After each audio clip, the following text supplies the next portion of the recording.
25 जुलाई 2001 की वारदात है। दिल्ली के अशोका रोड पर एक बंगले के सामने, अपने घर के सामने एक महिला खड़ी हुई थी। वो महिला इससे पहले कि कुछ समझ पाती, 3 नकाबपोश उसके सामने आते हैं और ताबड़तोड़ उस पर गोलियां बरसा देते हैं। जैसे ही उस महिला को गोली लगती है, महिला जमीन पर गिर जाती है और वो तीनों के तीनों लोग जो नकाब में थे 800 मारुति कार में बैठते हैं और वहां से फरार हो जाते हैं, भाग जाते हैं। गोली की आवाज सुनने के बाद वहां आसपास के कुछ लोग खड़े हुए थे, उन्होंने उस महिला को उठाया और सीधा राम मनोहर लोहिया हॉस्पिटल लेके जाते हैं। वहां जाके उपचार के लिए जब भर्ती कराया जाता है तो डॉक्टर आकर कहते हैं कि हमें माफ कर देना, हम इन्हें बचा नहीं सके। दरअसल अगले दिन अखबार में खबर छपती है कि मिर्जापुर की सांसद फूलन देवी, जिसको बैंडिट चीन के नाम से भी जानते थे, जिसको दस्यु सुंदरी के नाम से भी जाना जाता है, वो महिला अब इस दुनिया में नहीं रही। और एक बहुत बड़ा सवाल खड़ा हो चुका था कि आखिरकार वो 3 नकाबपोश कौन थे, किसने इस सांसद को मारा है, किसने दस्यु सुंदरी फूलन देवी को मारा है।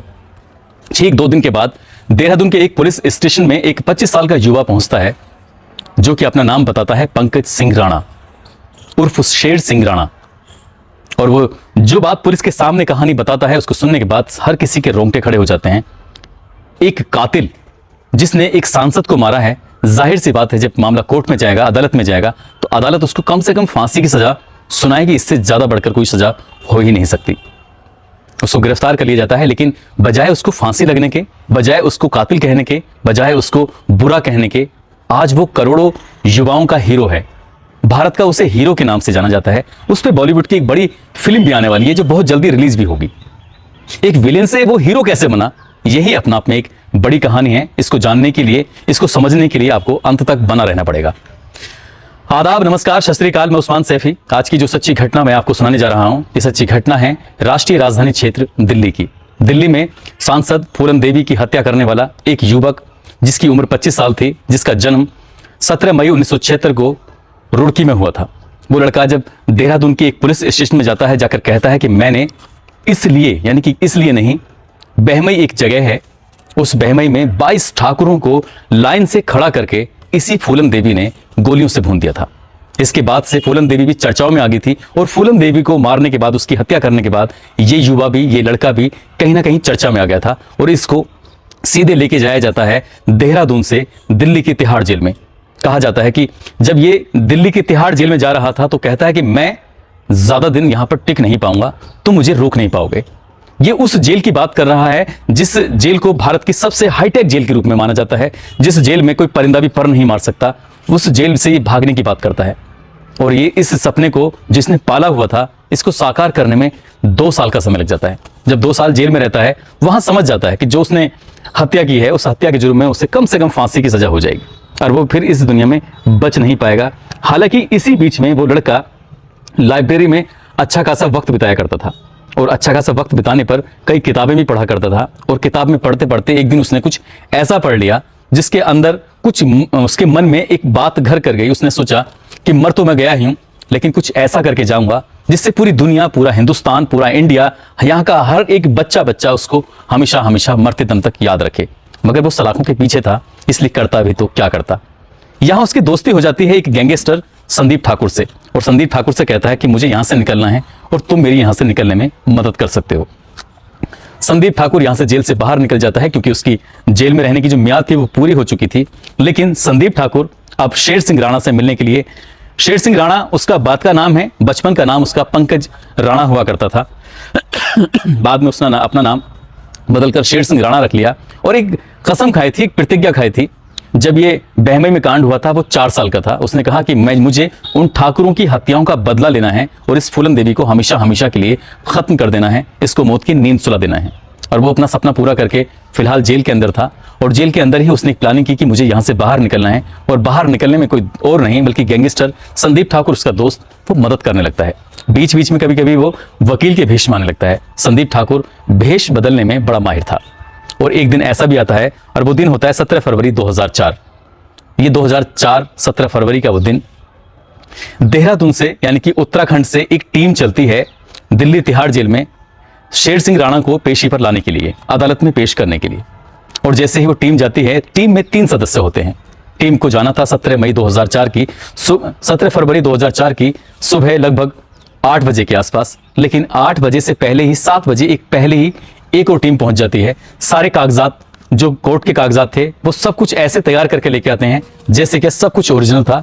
ना तो कागज ओरिजिनल थे, ना पुलिस ओरिजिनल थी, और ना ही कोर्ट के वो आदेश ओरिजिनल थे। मगर तिहाड़ जेल के बड़े बड़े ऑफिसर भी गच्चा खा जाते हैं, और वो जब कागज तिहाड़ जेल में जब ऑफिसरों को पेश किए जाते हैं तो उससे पता चलता है कागजों को देखने के बाद कि आज शेर सिंह राणा की उत्तराखंड की कोर्ट में पेशी है, और उसको यहाँ एक सिपाही के भरोसे उसको दे दिया जाता है, उसके हाथ में हथकड़ी लगाकर, और साथ में दिए जाते हैं 40 रुपए, ताकि रास्ते में कहीं मौका मिले तो इसको ये खाना भी खिला दिया जाएगा। ये टीम यहां से चली जाती है। इस टीम के जाने के बाद लगभग 1 घंटे बाद, यानी कि 8 बजे सुबह के, एक टीम जो अब असली वाली टीम है, जब वो आती है और आकर कहती है कि हम शेर सिंह राणा को पेशी के लिए लेने के लिए आए हैं, तो तिहाड़ जेल के हर एक अफसर की सांसें फूल जाती हैं। वो सोचने पर मजबूर होते हैं कि आखिरकार अभी 1 घंटे पहले जो आए थे वो कौन थे। वो नकली पुलिस थी, नकली ऑर्डर थे, सब कुछ नकली था, और नकली लोगों ने एक असली आरोपी, असली कातिल यानी कि शेर सिंह राणा को वहां से बाहर निकाल लिया। वायरलेस हो जाता है, चारों तरफ हंगामा खड़ा हो जाता है, पुलिस अब उन्हें ढूंढने लगती है। अब दिल्ली बहुत बड़ी है, दिल्ली में किसको कौन तलाश कर पाएगा, वो भी इतना आसान नहीं था। ये सीधे तीनों लोग पहुंच जाते हैं, यानी कि 3 तो पहले थे, ये शेर सिंह राणा सहित चारों लोग पहुंच जाते हैं कश्मीरी गेट। अब यहाँ कश्मीरी गेट पहुंचने पर सिर्फ 2 जने रहते हैं, संदीप ठाकुर और साथ में जो उसका दोस्त है शेर सिंह राणा। यहाँ से वो गाजियाबाद की बस पकड़ते हैं, और गाजियाबाद की बस पकड़ने के बाद सीधा चले जाते हैं मुरादाबाद। गाजियाबाद में संदीप ठाकुर रुक जाता है। अब मुरादाबाद में सिर्फ अकेला कोई जाता है तो शेर सिंह राणा जाता है, और शेर सिंह राणा जाने के बाद अपने रिश्तेदारों से संपर्क करने की कोशिश करता है कि मुझे अब हिंदुस्तान में नहीं रहना है, मुझे यहाँ से विदेश जाना है, यहाँ से भागना है, ताकि पुलिस उसे कहीं पकड़ ना ले। इसके लिए उसने अपने रिश्तेदारों से, परिचितों से संपर्क करने की कोशिश की, और उसने कहा कि मुझे कुछ रुपए चाहिए। रुपए लाने में और पासपोर्ट बनवाने में उसे लगभग 2 महीने का समय लग जाता है, और 1 लाख रुपए का इंतजाम भी होता है। 1 लाख रुपए का इंतजाम होते ही वो सीधा रांची के माध्यम रांची होते हुए सीधा पहुंच जाता है कलकत्ता, और वहां जाकर एक पासपोर्ट बनवाता है दिल्ली के किसी एसीपी का, जो पुलिस डिपार्टमेंट से ताल्लुक रखने वाला एसीपी था। उसी के नाम से एक फर्जी तरीके से पासपोर्ट बनवाया जाता है, और उस पासपोर्ट पर नाम, पता, सब कुछ एसीपी का होता है, जो कि ओरिजिनल होता है, लेकिन चेहरा जो होता है वो शेर सिंह राणा का होता है। अब शेर सिंह राणा यहाँ से कलकत्ता से सीधे फ्लाइट के थ्रू पहुंच जाते हैं बांग्लादेश, और बांग्लादेश में लगभग 2 साल रहते हैं, क्योंकि तिहाड़ जेल में रहते हुए उन्हें एक किताब पढ़ी थी, एक कहानी पढ़ी थी, किस्सा पढ़ा था, एक मामला जो बहुत ज्यादा हाईलाइट हुआ था वो पढ़ा था। उसको पढ़ने के बाद उसने कसम खाई थी, पहली कसम तो वो पूरी कर चुके थे, दूसरी कसम थी 11वीं सदी के हिंदू सम्राट पृथ्वीराज चौहान की जो अस्थियां थीं वो अफगानिस्तान की गजनी में कहीं ना कहीं उनके साथ अपमान हो रहा था, उनको अपमानित किया जा रहा था। और इस अपमान के बारे में पता चलता है जब विदेश मंत्री रहे थे जसवंत सिंह, जब वो कंधार में प्लेन हाईजैक होता है, उस प्लेन हाईजैक के जिन 3 आतंकवादियों को अफगानिस्तान के उन लोगों को सौंपना था और वहां से भारत के लोगों को प्लेन को वापस लाना था, जब ये अदला बदली का दौर चल रहा था, तो उस वक्त जब जसवंत सिंह अफगानिस्तान पहुंचते हैं तब उन्हें पता चलता है कि मोहम्मद गौरी की जो मजार है उस मजार के बराबर में एक समाधि बनी हुई है। वो समाधि किसी और की नहीं बल्कि हिंदू सम्राट पृथ्वीराज सिंह चौहान की बनी हुई है, और उस मजार पर जाने के लिए उस समाधि से पैरों से कुचलते हुए उसको जाना पड़ता है, अपने जूते चप्पल उस पर रखने पड़ते हैं, और साथ ही उसकी बेकदरी की जाती है, बेइज्जती की जाती है, अपमानित किया जाता है। ये बात खुद जसवंत सिंह ने भारत के संसद में भी बोली थी, लेकिन भारत की सरकार कुछ भी नहीं कर पाई। उस समाधि को लाने के लिए कोई संकल्प ना लिया, ना कोई कोशिश नहीं की थी। कोशिश करते तो शायद ले आते, लेकिन उनके लिए शायद वो बेकार की चीज थी। लेकिन बेकार की चीज एक व्यक्ति के लिए नहीं थी, और वो थे शेर सिंह राणा। शेर सिंह राणा 2 साल तक वहां रहते हैं, यानी कि बांग्लादेश में रहते हैं, और उसके बाद प्रण तो कर ही लिया था, यहां से सीधा फ्लाइट के माध्यम से पहुंच जाते हैं दुबई, और दुबई से पहुंच जाते हैं सीधा अफगानिस्तान काबुल होते हुए, और उसी गजनी शहर में पहुंच जाते हैं, जिस गजनी शहर के अंदर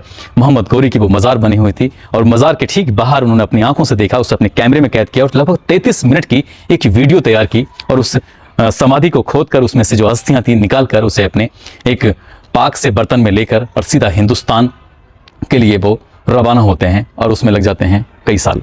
यानी कि सन 2006 की ये वाकया है, जब उसी एसीपी का पासपोर्ट रिन्यूअल कराने के लिए उन्हें कलकत्ता में आना पड़ता था। कलकत्ता में पता चल गया था पुलिस को और भारत की कुछ एजेंसियों को कि शेर सिंह राणा बांग्लादेश से होता हुआ ये कलकत्ता पहुंचेगा और कलकत्ता में अपना उस पासपोर्ट का रिन्यूअल कराएगा। जैसे ही गेस्ट हाउस में बैठा हुआ था, शेर सिंह राणा को पुलिस दबोच लेती है और पकड़ के सीधा तिहाड़ जेल लेके आती है।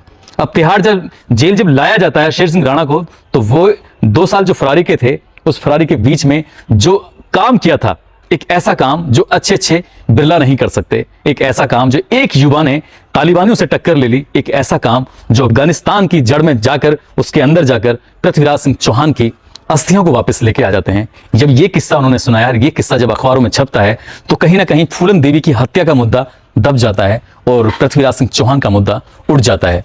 वो विलेन वो हीरो बनने वाला था, वो विलेन कहीं ना कहीं हीरो बन चुका था, करोड़ों दिलों का, करोड़ों युवाओं का। अब उसकी गाथा गाने लगी, अब उसके किस्से कहीं ना कहीं सुनाए जाने लगे, मगर वो जेल जा चुका था। और जेल जाने के बाद उसको भारत सरकार की तरफ से, यानी कि अगर हम बात करें